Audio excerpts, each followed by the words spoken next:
जानकीकान्तस्मरणे जय जय राम राम। जाबो सद्गुरुनाथ मगराज की जय। नमो नमः सद्गुरुभ्यो नमो नमः। नमो नमः सद्गुरुभ्यो नमो नमः।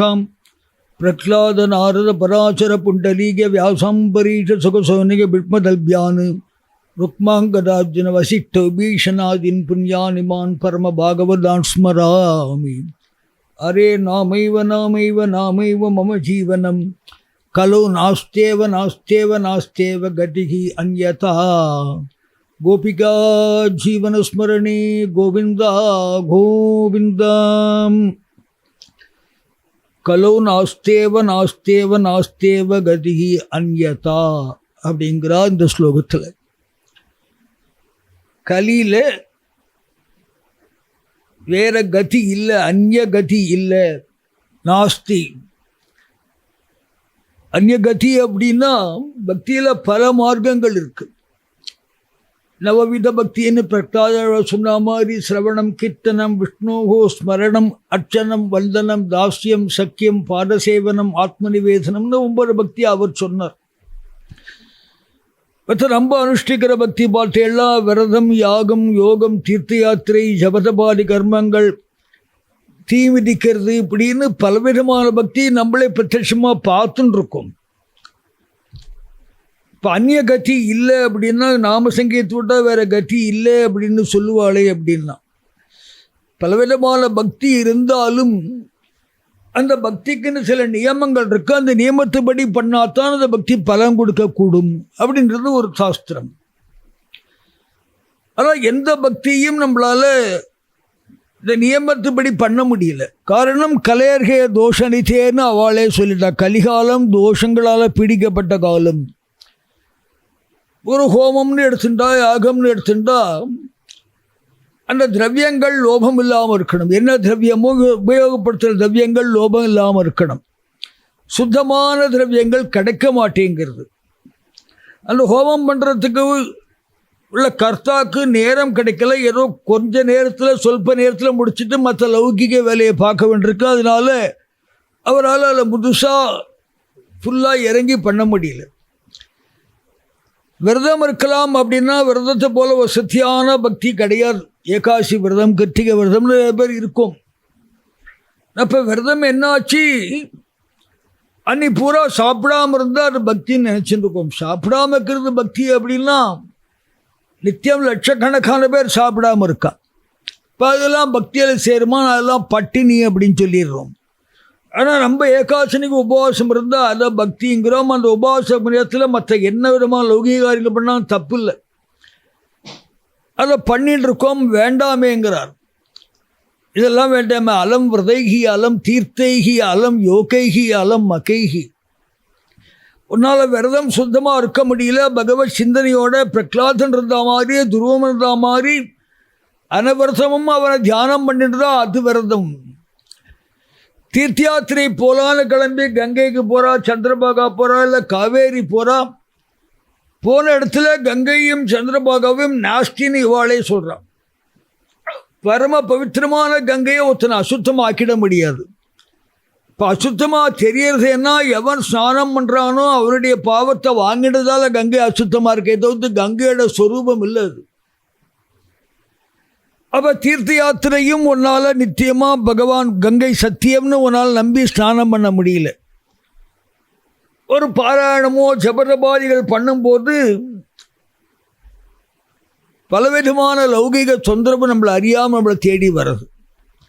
யாராவது ஒருத்தர் அப்போ தான் நம்மளை முக்கியமாக கால் பண்ணி கூப்பிடுவார், பேச நம்ம விட முடியாது. இல்லை ஆற்றுக்குள்ளேயே ஆயிரத்தி பிரச்சனை பாராயணம் பண்ணும்போது தான் வரும், பூஜை பண்ணும்போது தான் வரும். அது நம்ம தலையிடுற மாதிரி இருக்கும்.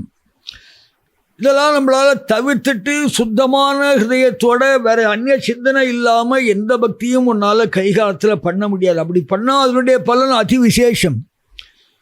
ஆனால் பண்ண முடியாது. சுலபமான பக்தி ஒன்று இருக்குது, அதை சொல்கிறேன். தீர்த்த யாத்திரை போகணும் ஆசைப்படாது. தீர்த்த யாத்திரை ஆற்றுல உட்காண்டே பண்ணலாம். ராம நாம கங்கையாம் விழித்த கிருஷ்ண நாம யாமுனே கோவிந்த நாம சரஸ்வதி. நாராயணத்தீர்த்தர் சொல்றார், ஒரு தடவை ராமான்னு சொன்னா கங்கையில குளிச்ச புண்ணியம்பா, கிருஷ்ணான்னு சொன்னா யமுனையில குளிச்ச புண்ணியம், கோவிந்தான்னு சொன்னா சரஸ்வதியில குளிச்ச புண்ணியம். சர்வோத்தம பிரயாகே.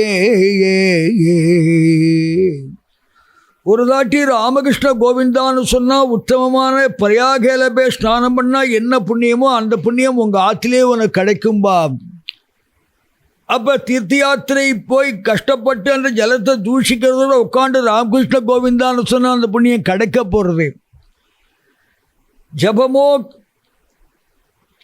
பாராயணமோ பகவானைத்தான் பண்ண போகிறோம், இல்லை சுலபமாக நாமத்தால் பகவானை பண்ணிடுறோம். இல்லை எந்த பகவானை சொல்கிறோமோ எந்த பகவானை ஆராதிக்கிறோமோ அவனை நாமத்தால் ஆராதிச்சா லோபம் ஒன்றும் இல்லையே. நாமத்தில் என்ன லோபம் இருக்க போகிறது? அதனால் எந்த லோபமில்லாத ஒரு பக்தி கலிகாலத்தில் நாம சங்கீர்த்தனம். அதனால்தான் சொன்னார், பாரிகாசியம் வா ஏளனம் வா அப்படின்னார். பாரிகாசியமாக சொன்னாலும் நாமா பலிக்கும், ஏளனமாக சொன்னாலும் நாமா பலிக்கும். ஆனால் மற்ற விஷயங்களை மற்ற பக்தி அப்படி இல்லை. அதனால் கலேகே தோஷனிதே ராஜன், தோஷங்களால் பிடிக்கப்பட்ட இந்த காலத்தில் கீர்த்தனாதேவ கிருஷ்ணசிய, கிருஷ்ணனை கீர்த்தனம் பண்ணுங்க, கிருஷ்ண பக்தியில் தெளைங்கோ. அதுக்கு சுலபமாக தான் பகவத்பாதா சொல்லிட்டார், கோவிந்தம் பஜ கோவிந்தம் பஜ கோவிந்தம் பஜ மூட்டமதி. இப்போ இதுக்கு எந்த விதமான ஒரு லோபமும் இல்லை அப்படிங்கிறார். ஸ்நான சந்தியா ஜப ஹோம தர்ப்பணாதி அபேட்சிதே. ஒரு கால் ஸ்நானம் பண்ண முடியலையா, சந்தியாதனம் பண்ண முடியலையா, அதுக்கு மாற்று பகவன் நாமா கிடையாது. ஒன்றுமே முடியாட்டா நாமாவாது பண்ணு. சந்தியானத்துக்கு பதிலாக சந்தியானம் பண்ண வேண்டாம் பகவான் நாமா சொல்லுன்னு சொல்லலை. ஒரு கால் முடியலையா, அதில் அர்ச்சம் கொடுப்பார், கேசவா நாராயணா மாதவான்னு சொல்ல போகிற, அதை இப்போ சொல்லிடும். ஸ்நானம் பண்ண முடியலையா, ராமா கிருஷ்ணா கோவிந்தான்னு சொல்லு, ஸ்நான புண்ணியம். ஸ்நானம் பண்ண வேண்டாம், ஜபம் பண்ண வேண்டாம், ஹோமம் பண்ண வேண்டாம், தபஸ் பண்ண வேண்டாம்னு அர்த்தம் இல்லை. அதில் மனசில் லைக்காது. பூஜந்தம் ராம ராமேதி மதுரம் மதுராட்சரம் ஆருக்க கவிதா சாகா வண்டே வால்மீகி கோகிலம் வால்மீகே முனிசிம்மஸ்ட கவிதாவனச்சாரிணகா ஸ்ருண்வன் ராம கதாநாதம் கோணையாதி பராங்கிதம் எப்பிபன் சரிதம் அப்படின்னு சொல்லிகிட்டே இருந்து யாராவது ஃபோன் பண்ணால் ராமச்சரிதாமிரதமானசம்ன்ற வரி விட்டுருவோம். யார் நம்மளை கூப்பிட்றாளோ அவா சரிதத்தை பேசின்னு இருக்கோம். அப்போ அந்த பாராயணமும் நம்மளால் முழுசாக அன்வயிக்க முடியல. காரணம், நம்மளை அறியாமல் நம்மளை தேடி வர லௌகிக தொந்தரவுகள் அதை ஒதுக்கி வச்சுட்டு நம்மளால் இதை பண்ண முடியலைன்ற காரணத்தினால வெறும் கோவிந்தா கோவிந்தா கோவிந்தான்னு சொல்லு போகும். நாம சங்கீர்த்தனம் ஒரு பெரிய மருந்து, அதை சொல்லுங்கோ அப்படிங்கிறார். கோபிகா ஜீவனஸ்மரணே கோவிந்தா கோவிந்தா.